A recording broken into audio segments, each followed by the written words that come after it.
Análise agora com o comentador político Sebastião Bugalho, aqui em estúdio e em direto para videochamada, a politóloga Marina Costa Lobo. Boa noite a ambos e obrigada por estarem nesta edição da noite. Sebastião Bugalho, eu começava por ti, ouvimos as razões invocadas por Marcelo para apresentar só a recandidatura agora. Que mensagem é que quis passar? Eu acho que ele, no fundo, tentou tocar um bocadinho em todos os candidatos que vai enfrentar nas presidenciais em janeiro, nos 12 dias de campanha que vamos ter. Referiu-se claramente a responder a Ana Gomes, como já foi dito aqui, referindo-se como referencial de estabilidade, que de facto é algo que Marcelo Rebelo de Sousa tentou representar durante este seu primeiro mandato. Aliás, várias vezes quando foi confrontado com a colagem política da sua presidência à solução de governo, conhecida como geringonça, nos primeiros 4 anos do governo do PS, ele usava várias vezes a estabilidade política e a necessidade de estabilidade política como explicação, como alibi para essa suposta colagem, não é?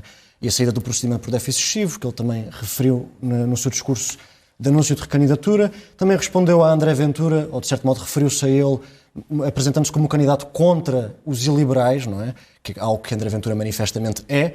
Também creio que mais levemente respondeu à candidatura da Iniciativa Liberal, que também já reagiu à mensagem, apresentando-se como o candidato das liberdades, das várias liberdades, cultural, política, religiosa. Quando Marcelo fala das liberdades, está claramente a falar dos liberais, e depois deu um toque muito subtil ao eleitorado do CDS, que ainda não apresentou o seu candidato presidencial, nem o seu apoio. Eu tenho informação, ainda não foi tornada pública, que será convocado um Conselho Nacional Extraordinário do CDS, precisamente para avaliar se apoiarão ou não a recandidatura de Marcelo, agora que é conhecida, e ele dá esse toque ao eleitorado do CDS, apresentando-se como candidato católico, não é? Então, no fundo, é um discurso muito breve, mas muito abrangente, muito panorâmico, e que tenta apanhar toda a gente, tanto os adversários como os possíveis eleitores. Isso foi muito interessante do ponto de vista da mensagem. Mas os pontos mais interessantes, do meu ponto de vista, em relação àquilo que representa a recandidatura do presidente Marcelo Rebelo de Sousa, são três. São 3 paradoxos muito interessantes. O primeiro é que foi uma presidência altamente unânime e popular. Já foi dito aqui hoje que ele foi sempre, ao longo do seu mandato, o político português mais popular no ativo, isso é verdade. E é muito interessante que ele vai ser o candidato mais popular e o político mais popular num tempo altamente impopular, que é uma crise com uma incerteza enorme, como nunca vivemos, que é da atual pandemia e a crise económica e social, que ele também referiu. Portanto, o político mais popular a ir a um tempo mais impopular. Esse é o primeiro paradoxo. O segundo paradoxo tem a ver com o percurso histórico de Marcelo na nossa praça pública. Marcelo foi quase sempre contra poder. Foi contra poder no Expresso, foi contra poder na rádio, foi contra poder nas televisões, até foi contra poder ao seu próprio partido, com a Nova Esperança. E pela primeira vez, ele não será contra poder. Ele é o poder. Ele é uma concentração de instituições. Ele tem o apoio verbal do Primeiro-Ministro, o apoio verbal do Presidente da Assembleia da República e é o incumbente. Portanto, ele será pela primeira vez poder na sua gênese e não contra-poder, e isso é certamente desafiante para ele. Marina, falávamos aqui da popularidade de Marcelo Rebelo de Sousa, que hoje disse que é exatamente o mesmo que se candidatou há 5 anos, mas o ponto de partida agora é muito diferente. Boa noite. Sim, é verdade. O ponto de partida é bastante diferente, tal como disse Sebastião Bugalho, porque Marcelo Rebelo de Sousa agora é poder e antes era ele candidato, não era o poder, portanto ele está à procura da reeleição. Este foi um discurso com Marcelo a ser Marcelo. Eu destacaria também a própria encenação no momento em que ele decide fazer este anúncio de candidatura numa pastelaria, que é altamente sui generis, e já vi vários comentários no Twitter de jornalistas estrangeiros a questionarem-se como é que isto seria possível. Mas eu penso que isto é mesmo Marcelo a ser Marcelo, no sentido em que ele tenta estabelecer um contacto direto com os portugueses, não é? Aquilo podia ser qualquer um de nós. E nesse sentido é uma encenação, é a teatralidade de Marcelo, a que nós já nos habituámos e em que ele é de facto um comunicador exímio. Estamos em pandemia, não é momento para grandes assembleias de recandidatura, etc. É algo de solitário, que é uma marca que ele também quis imprimir na sua candidatura para de alguma forma se desfazer desta capa e desta carga presidencial que ele tem, e para fazer um contacto direto com os portugueses. Bom, isto pela parte da encenação. Do ponto de vista do debate em relação aos candidatos, é verdade que ele tocou aqui em várias vários temas, a corrupção, que é um tema relativamente caro a Ana Gomes, mas também a André Ventura, a questão de ser contra uma democracia iliberal, claramente aí ia falar para o Chega, isso é tudo verdade, mas acho que há um primeiro inimigo, ou digamos opositor, para Marcelo Rebelo de Sousa, que é a abstenção. E aí eu acho será o grande adversário destas presidenciais, na tua opinião? O primeiro grande adversário destas presidenciais é, de facto, a abstenção, porque estamos numa segunda volta, em todas as segundas voltas todas as segundas voltas são sempre menos participadas. Em 2011, a abstenção, com a segunda volta de Cavaco Silva, já foi 53%. Em 2001, Sampaio foi reeleito com 50% de abstenção.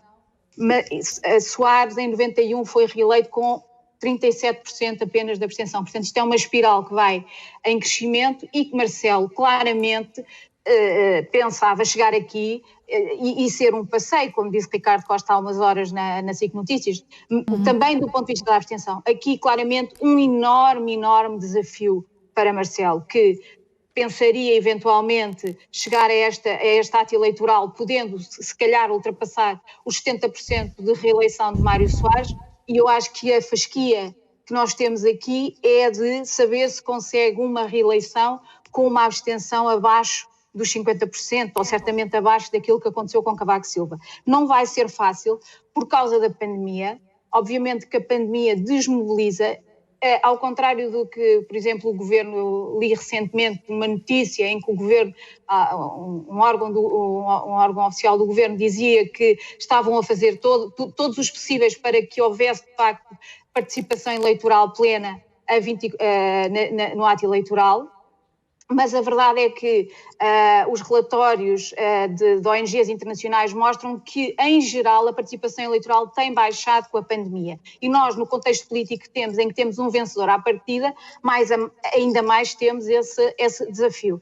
Mas não é só por causa da pandemia. Também esta candidatura, apesar de tudo, é uma candidatura tardia. Marcelo tarda em deitar o seu chapéu para o círculo, para anunciar a sua candidatura, e com isso o que é facto é que chegamos a dezembro e as pessoas estão completamente distraídas daquilo que pode ser uma campanha eleitoral. Quer dizer, pouco se tem falado, também em parte pelo facto desta candidatura ser tardia.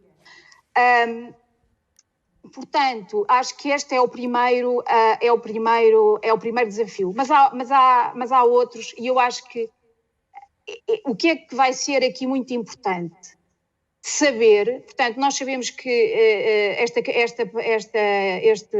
campanha vai passar muito pelos debates, porque ela não pode ser feita na rua, por razões evidentes, e é preciso perceber se esta presidencial se vai jogar à direita, entre Marcelo Rebelo de Sousa e André Ventura, ou se vai jogar à esquerda, entre Marcelo Rebelo de Sousa e Ana Gomes, ou Marcelo Rebelo de Sousa e Marisa Matias, Marcelo Rebelo de Sousa e João Ferreira, ou seja, Marcelo Rebelo de Sousa e os candidatos que representam a esquerda.